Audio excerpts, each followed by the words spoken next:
लेकिन मैं मेरी बात कहने से पहले एक बात कह दूं, प्रशंसा बहुत हो रही है हमारी विदेश मंत्री जी की, जिसके साथ मैं भी जुड़ना चाहता हूं और वो काबिल है इस प्रशंसा की। लेकिन मेरी एक शिकायत है सरकार से, और शिकायत ये है कि विदेश नीति भी यही तय करे, प्रधानमंत्री की ऑफिस क्यों करती है? हाँ, तो अब देश थोड़ा और बेहतर देश की व्यवस्था होगी। हमारी निवेदन है आपसे कि जिस तरीके से आप हैंडल करते हैं अपने देश के लोगों को वापस लाने में, जिस इंसानियत और विनम्रता की आपकी पहचान है, उसी के साथ साथ विदेश नीति भी तय होती तो देश का भलाई होता। ये हमारी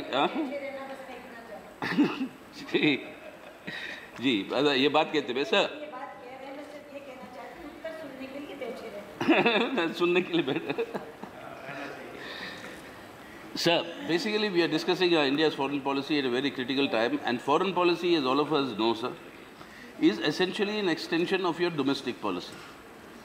Now, what is in India's interest? That should dominate what should be the foreign policy at any point of time. And over a period through our history, historically we have evolved the position that India's foreign policy essentially has to be an independent foreign policy that will protect our interests. And that should be the topmost priority.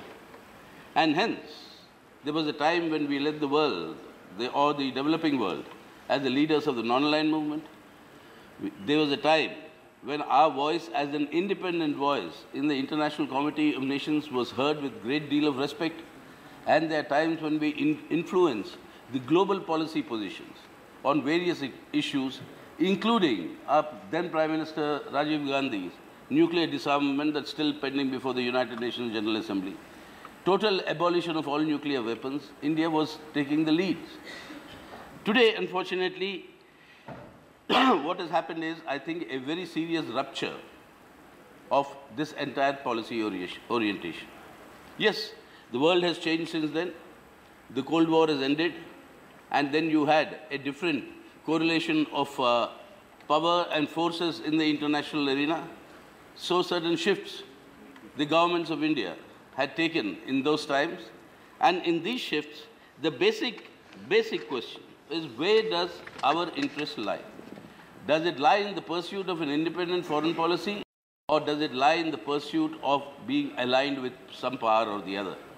In the whole world situation that was emerging and still continuing today, the battle between what I'll call unipolarity under the leadership of the United States of America, or a multipolarity, which is what the natural tendency in the world is and should have been after the end of the Cold War. The choice is, where do we align ourselves with? With the unipolarity led by the USA, or the multipolarity that has various poles in which we can define our interests? Unfortunately, my charge against this government is that we have lock, stock and barrel moved towards this whole position of a unipolarity. And that, in my opinion, is not in India's interest. And therefore, sir, by saying this, I also want to make the point, India's security, India's international border security, India's sovereignty, these are paramount. The defense of this is non-negotiable. Whoever be the one who would try to violate our security and sovereignty, India must be in a position to defend. And as I said, on that there can be no compromise. And I mean, all of us are along with that. But having said this, does joining the unipolarity camp led by the USA in terms of foreign policy in India's interest? When this whole battle between unipolarity and multipolarity was happening, yes, we have seen the earlier governments also in India take up positions which we had thoroughly disagreed. You moved into a strategic partnership with the USA under the UPA government. Then you went on to make the Indo-US nuclear deal, which led to a rupture in the USA, and our support had to be withdrawn because that was not part of the common minimum program that we had all agreed upon then. But today, sir, looking back, after that Indo-US nuclear deal, after that, what has India achieved, sir? How are you putting your trust in the United States leadership for us to achieve anything? Has there been one extra megawatt of nuclear power added in our country? Out of the deal. Subsequent to the deal, was there any transfer of technology that has occurred here from the United States or the so-called elite nuclear club? Have we been permitted to enter the nuclear suppliers group?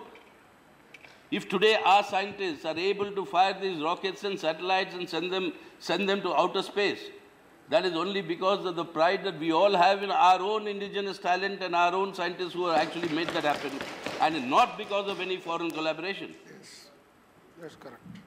So now instead of that, That is correct. at the same time, in this battle between unipolarity, multipolarity, we have lauded many instances that the UPA government took. We were responsible and played a vital role for what was called the IBSA, India, Brazil, and South Africa. We played a very important role in extending that to the BRICS. That is India, Brazil, South Africa, including China and Russia. Now, this multipolarity is the natural tendency that the world should move into. But now, in these 3 years, what has India been reduced to? I'm sorry to say that India has been reduced to, from what I can see, as a junior strategic ally of US foreign policy in the world. And the reason I'm saying is the string of agreements that we have signed with the United States of America. 5 times the Prime Minister went there, and the 5th time, what happened that I'll come to later, but after the four times that he went there and the joint statements you find, and one of the things that has been signed, which is actually very worrisome, is what is called the Logistics Exchange Memorandum of Agreement, the LIMAO. And according to this memorandum, sir, we know nothing. We know nothing about what are the conditions of this memorandum. It has not been placed before the Indian Parliament. It has not been discussed here. But in the USA, this has to go for the approval of the US Senate as part of the 2017 National Defense Authorization Act. It has gone there. What is contained in the agreement, we know from their website. We know from what the United States government has put out. And according to what they have put out, what does this say? What does this say, sir? That the major defense partner designation, the statement says, is a status unique to India and brings India to a level at par of that of the United States' closest allies and partners. What does that mean? I'm reading out from that report that they have put on.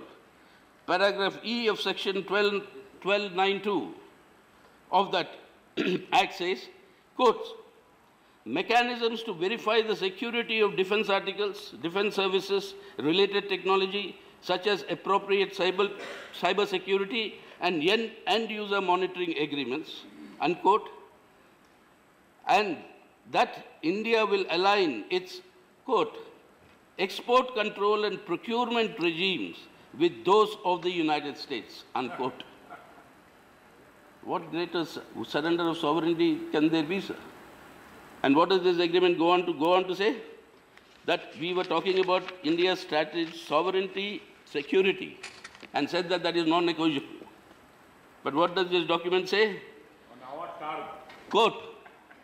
Quote, defense and security cooperation in India in order to advance, please underline the word advance, United States interests in South Asia and greater Indo-Asia Pacific regions, unquote.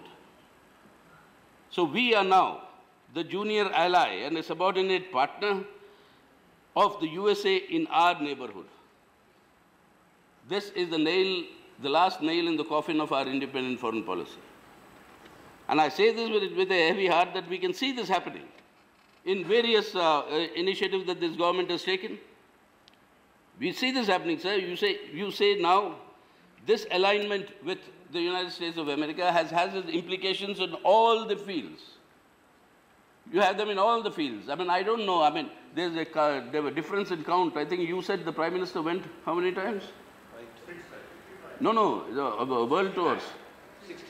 65. I took it as 56. 56 Japan inch ki chati, so I thought it was 56. No, 60. But not once have we had any statement here in the House. Not once.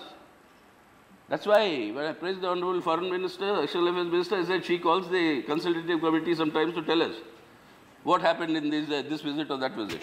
But not in the House. Regular. Huh? Huh? Regularly. Yeah, that's why I praise you, madam. That's why I want the policy also to come from your office. Now, after all these things have opened up all our domestic avenues.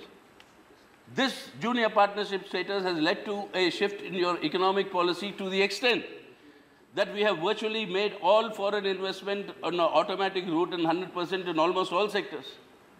You're privatizing now your railways. You're privatizing Air India. Your defense procurement, the biggest privatization that is happening. And the defense procurement privatization following this treaty that I was quoting. And what is the end result of that, sir? The end result of that, I'm just quoting out what is the actual fact, that in these 3 years, after this government assumed office, in these 3 years, just 1.1 crore of defense FDI has come in.